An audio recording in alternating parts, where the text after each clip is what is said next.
They told people buying a war bond was the most patriotic thing you could do. They promised it would help win the war. They insisted your money would be safe. But what they never said out loud was the most important part. Most citizens would never get their real value back. Sure, the government would pay back the number printed on the bond, but by the time you got it, that money wouldn't buy even half of what it used to. The war bond wasn't a financial plan. It was a psychological invention, a clever way to turn ordinary people into lenders, to turn national pride into cash, and to turn loyalty into profit. Except the profit didn't go to the people lending the money. Welcome back to The Financial Historian, where we dig into how money, power, and emotion shape the world. Today we're uncovering the story of how governments learned to sell war like a business opportunity, and how millions of well-meaning citizens unknowingly financed the first global financial trap. Our story starts in 1914. Europe was tearing itself apart. Armies were mobilizing, borders were collapsing, and leaders faced a terrifying truth: they were running out of money. Wars had always been expensive, but this was something the world had never seen before. World War I was industrial warfare. It demanded machines, ammunition, fuel, steel, trenches, food, medical supplies, and endless amounts of it. Every shell fired cost money. Every battlefield swallowed cash faster than soldiers. Within months, governments watched their gold reserves disappear. These reserves were the backbone of their entire financial systems. Once the gold was gone, the money had no real support. Britain's treasury was draining. France was pushing loans to their limits. Germany was printing money at a dangerous speed. Leaders were stuck between terrible choices. They could raise taxes and risk riots. They could borrow from foreign banks and risk losing independence. Or they could try something completely new, something untested. And that's when the idea appeared. Why not ask the citizens themselves? Before the war, ordinary people rarely interacted with government debt. Bonds were tools for rich investors and bankers.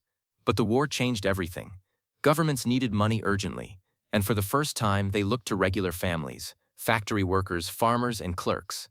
A bond itself wasn't exciting. It was just a loan contract with an interest rate. But a bond wrapped inside a story, inside a moral message, was something entirely different. So governments packaged debt inside emotion. They didn't sell financial details. They sold identity. They sold pride. They sold patriotism. Britain was the first to master this technique. Posters covered the streets, urging people to lend their savings to the war effort. One poster showed a soldier staring straight at you with a message that felt like a command: "Your country needs money." Another poster showed a grieving woman in black, suggesting that the only way to honor fallen soldiers was by buying a bond. The messaging was powerful. If you couldn't fight, then funding the war became your duty. People lined up outside banks. Parents emptied small savings jars. Elderly pensioners contributed whatever they could. It felt like a national mission. Billions were raised. The British government realized something important: people would lend money if you made the act feel heroic. Germany launched its own campaign called Kriegsanleihen, war loans. Newspapers praised families who invested. Schools encouraged children to donate their pocket change. Public ceremonies honored citizens who purchased bonds. The feeling was almost religious. Buying bonds wasn't a financial action. It was an emotional ritual. People believed they were supporting the country directly. Then the United States joined the war in 1917 and took the entire concept to another level. The US didn't just advertise war bonds. It turned them into entertainment. Hollywood stars held rallies. Bands played patriotic songs in crowded streets. Movie theaters stopped films halfway to tell everyone to buy Liberty bonds. Children were taught that their nickels and dimes were helping fathers overseas. Uncle Sam pointed a finger from posters demanding participation. "Buy Liberty bonds" became a slogan everyone recognized. The emotional pressure was enormous. If you didn't buy a bond, people questioned your loyalty. If you bought one, you were celebrated as a supporter of the nation. More than $20 billion were raised in the United States alone, an unbelievable amount for that time. Governments across the world learned the same lesson. When you wrap debt in patriotism, people buy it eagerly. But the truth waited patiently in the background. When the war ended, citizens expected stability. They expected peace, and they expected their bonds to protect their savings. Instead, they got inflation. Prices rose so fast that the money repaid to bondholders had lost most of its value. A $100 bond redeemed in 1920 still paid $100, but that money bought only half as much as it once did. People felt like they got their money back until they went to buy food. Britain fared no better. Their famous 5% war loan looked respectable, but inflation erased more than half its real value. France saw its currency collapse, and Germany became the worst example in the world. German citizens who bought war loans with pride watched their values evaporate.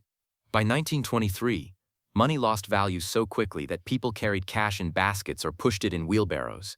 Savings that families had built for generations turned into worthless paper. These people weren't destroyed by enemy armies. They were destroyed by basic economics. And yet the bond drives had worked. They had raised billions. They had kept governments going. And they had done it through emotion, not through transparency. That was the real trick. The propaganda around war bonds was so strong because it blended morality with money. It made financial support feel like a test of loyalty. If you asked what the bond truly cost, you seemed unpatriotic. If you hesitated, people judged you. The posters didn't show interest rates. They showed soldiers. They didn't warn about inflation. They showed flags. It wasn't just advertising. It was psychological pressure. People truly believed they were helping their country win the war. In reality, they were helping their government survive financially, often with no promise of real repayment. After the war, governments faced a mountain of debt. They owed their citizens more money than they could realistically return, but they couldn't admit failure. Saying "we can't pay you back" would destroy trust, spark rebellions, and stain the patriotic story they had built. So they found creative ways to keep the system alive. Britain converted many short-term war loans into long-term bonds known as consols, securities that in theory paid interest forever but never matured. Families kept receiving small interest payments for decades, believing they had made a good investment, unaware that inflation had already wiped out most of the original value. Britain continued paying these bonds until 2015, nearly 100 years after the guns fell silent. In the United States, Liberty bonds were folded into the larger national debt system. They were refinanced, reshaped, and absorbed into the permanent machinery of the Treasury. The war had ended, but the borrowing model had become permanent. Government debt became the foundation of the modern American economy. By the time the Second World War broke out, governments knew exactly what to do. Bond drives returned, bigger than ever. Hollywood again joined the effort. Radio hosts ran programs encouraging people to support the boys overseas. Walt Disney created animated shorts about buying war bonds. Even cartoon characters like Bugs Bunny promoted them. The psychological machine was running at full power. Millions bought bonds with pride. And again, inflation quietly ate away their real value after the war. But nobody questioned it. By then, the habit had become instinct. Borrowing wasn't a sign of weakness anymore. It was seen as a patriotic duty. People were trained to trust government debt automatically. After 1945, the global financial map changed completely. Europe was shattered. Old empires were broken. But the United States rose as the new financial center of the world. Its treasury market, built originally from those Liberty bonds, became the safest investment on earth. Foreign governments, central banks, corporations, all bought U.S. bonds. The global economy shifted from gold to trust, and that trust came from decades of war bond conditioning. In the modern world, governments issue bonds for everything: defense, climate, infrastructure, recovery, education, development, emergencies. The names change, the emotional messages change, but the structure is identical. Instead of posters with soldiers, we now see economists on television talking about stability, resilience, or national responsibility. But the core message stays the same: give your money today for a better future. Lend your savings to the government. Trust the system. The wars have changed. The funding method hasn't. The deeper truth behind war bonds is not about the money itself. It's about trust. Before 1914, people trusted gold and private savings. After the war bond campaigns, they trusted government promises. Governments discovered a new kind of power: the ability to borrow endlessly as long as the public believed the borrowing was moral or necessary. People didn't just fight for their country anymore. They financed it. And for leaders, that realization was revolutionary. It meant they could keep borrowing, keep promising, and keep shifting the cost into the future. It meant that the emotional loyalty of citizens had become a financial resource. This is why every major financial crisis in the modern world echoes the war bond era.